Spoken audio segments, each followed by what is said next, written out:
كيفاش تشوف حسب رايك الحق نتاع المراه الريفيه؟ حسب رايي انا تكون المراه الريفيه يعني في مستوى عالي كما الاخرى في الجانب الثقافي والجانب الصحي والجانب الخدمه يعني فعاله تباشر بالاعمال نتاعها يتعرض سواء في خياطه سواء في صناعه سواء في حاجات اخرى. او فيه اللي يظلوا مغمزين عليها وشادها ما يطلقهاش. لا هذيك لا، احنا ما نحبوش هذيك. نعم احنا ما نحبوش هذيك. احنا اليوم رانا في وطن مستقل. لا وانا شفت في بعض الجبال في بعض الفلاحين كانوا لبرا، نهار جبناهم للقرى كل واحد شد المراه نتاعو وقفل عليها في البيت نتاع القريه الاشتراكيه. صحيحه كاينه.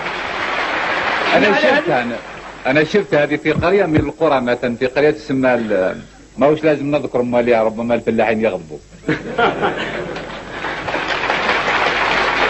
انا يعني كاختراع ونقدم فيه ونقول باللي يعني هذا الشيء هذا ما يكونش. يسمى خصنا نحيو لها الضره كذلك. نعم. نحيو لها الضره. ايوه. نمنعوا الضره. ايوه نحيو لها كلش. يعني كثير من الفلاحين توا نحن يعني عندهم 4 و5 و10 من الاولاد ويدي على 4 اولاد. هذه نقطة كلها من هذا السيد الرئيس، اسمح لي إذا كان سمحتوا لي الكل يعني. لا نهضروا معليش. هي نهضروا معليش. كلها في العالم بصح ماذا بينا تكون يعني مخططة من جهتكم انتم أولا، واحنا علينا بالعمل. احنا بالعمل وانتم بالتطبيق.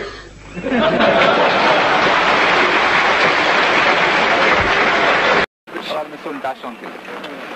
عندكم السيتيرنات؟ كاين. عندنا 7 سيتيرنات. 7. 12 لتر.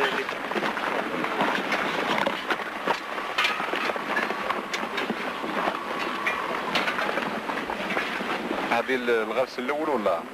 نعم. اي هذا اول هذا الغرس الاول. واش الحالة؟ ها؟ لا بس نروح قرب نقلن صحيح. قداش غرست اليوم انت؟ اليوم سقينا احنا. اليوم سقيتوا انتم. واش حوالكم؟ لا بس ماشية الامور ولا؟ ماشية مليح. نعم بيك عسلامة. فيها السحاري هذه والحلفة. لابد شمبان يا حسين، لابد من شمبان صحيح. نعم. اجب نخدموا المعنويات مليحة؟ مليحة. مليحة بس صح وصحيح ولا؟ وبعد الشجرة واش راكم تخدموا ما تكملوا الشجرة؟ نبنيو الرواح. نعم. راكم بنيتوا رواحكم؟ نعم. احسن من القواطن، القواطن باردين في ما كنت شفت جماعة مرة في نقاوس عايشين في القيطون البرد بزاف. البرد بزاف. لا بس الحمد لله. منين انت؟ انا بسكرة. وانت؟ من الجزائر. منين من الجزائر؟ من القبة. ما تبانش تزيري تبان فلاح. وانا البرد في الجزائر. منين؟ نارميشي.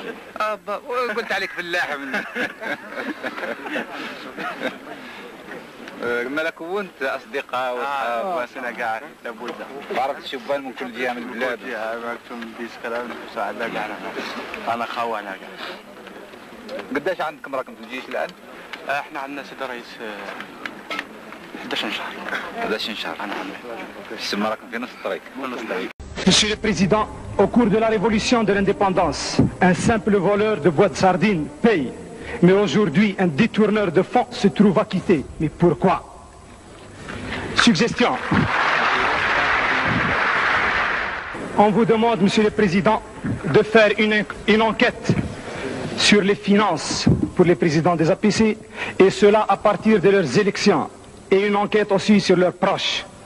Ils construisent des bâtiments, des villas au nom de leurs proches pour ne pas les accuser, je dirais bien, de voleurs. Donnez-nous la possibilité, Monsieur le Président, d'assister dorénavant au séminaire des présidents d'APC pour pouvoir les coincer. إذا كان فيه ناس اللي un problème de détournement, comme dans les faits, يعني ce président d'APC qui a volé ne restera pas encore 24 heures dans sa responsabilité. ما يقدرش يزيدش 24 ساعة في المسؤولية نتاعو.